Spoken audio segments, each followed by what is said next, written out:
Bonjour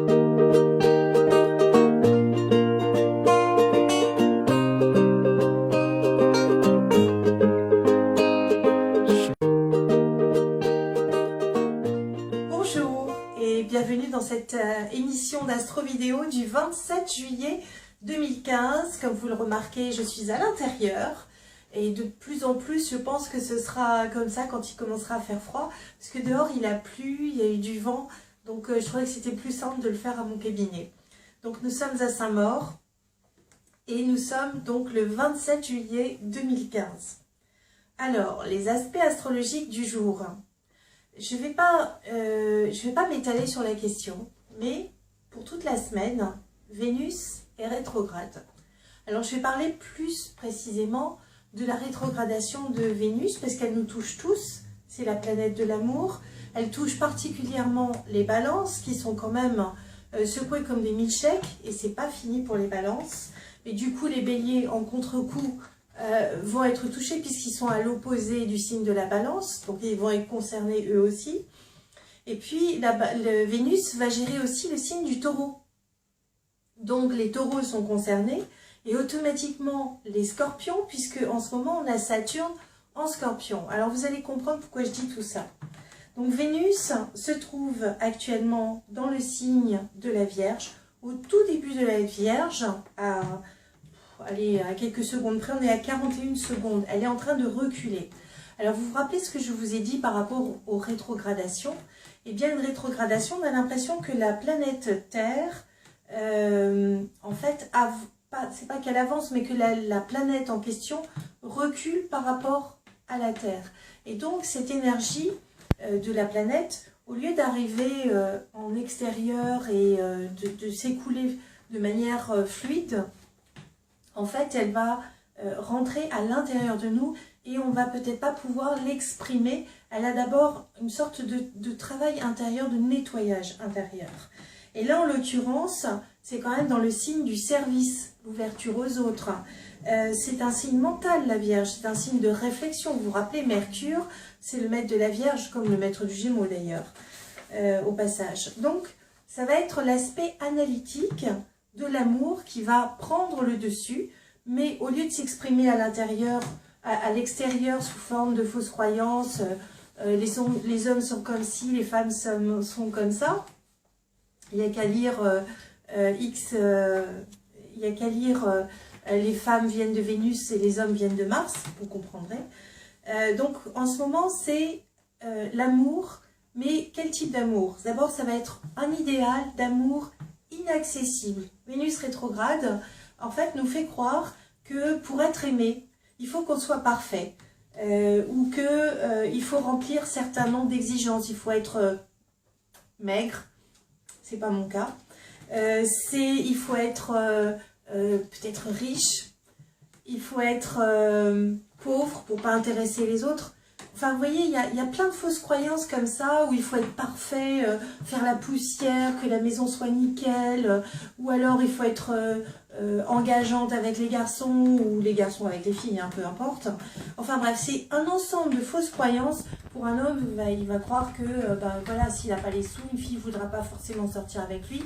Voilà, c'est cet ensemble de fausses croyances qui est en train de sortir, et donc on se met un idéal, on a tendance, en ce moment en tout cas pour la semaine, à se mettre un espèce d'idéal d'amour un peu inaccessible, en fonction de critères qui nous sont personnels, et qui sont totalement subjectifs, et pas du tout forcément en rapport avec la réalité.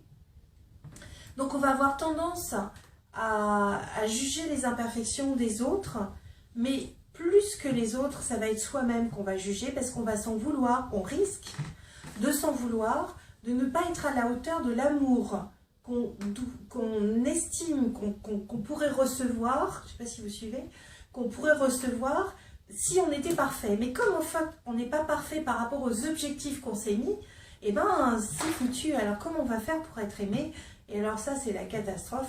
Mais je vous rappelle que c'est un travail intérieur que vous êtes en train de faire en ce moment. C'est pas forcément très confortable, parce que si les situations sont tendues dans un couple, ou qu'il y a une rupture, que c'est sur le point de se remettre, qu'on ne sait pas trop si l'autre nous aime, ne nous aime pas, qu'est-ce qu'il a après nous, pourquoi, Est-ce qu'il va voir ailleurs? Enfin bref, en ce moment, j'ai que ça à mon cabinet comme question. Donc, c'est quasiment que des questions sentimentales. Donc, c'est vraiment intéressant de voir que cette petite Vénus rétrograde comme ça est importante pour nous tous en ce moment. Donc, le but du jeu, c'est quoi? C'est tout simplement de se voir tel que nous sommes et de nous accepter tel que nous sommes en relation avec la réalité. Et bien, si on est ronde, on est ronde. Et puis alors, on est en bonne santé, c'est pas si mal. Si on est maigre, ok, et ben on s'habillera différemment. Si on n'a pas d'argent, et ben c'est pas grave, on peut vivre d'une certaine manière. On n'est pas obligé d'acheter un yacht pour aller draguer. Enfin, bon, j'exagère, hein, bien sûr. Mais vous voyez l'esprit dans lequel je parle. On n'est pas obligé d'être parfait par rapport à nos propres points de perfection que l'on s'est posé dans notre vie. Donc en gros, il faut être cool.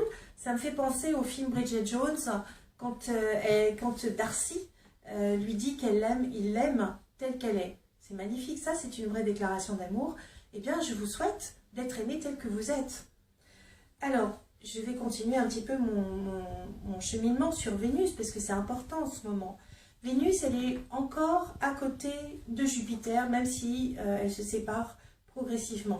Donc Vénus est au tout début de la Vierge, et Jupiter se rapproche vraiment de la Vierge, mais il est encore dans le signe du Lion. Donc Jupiter, il a du panache.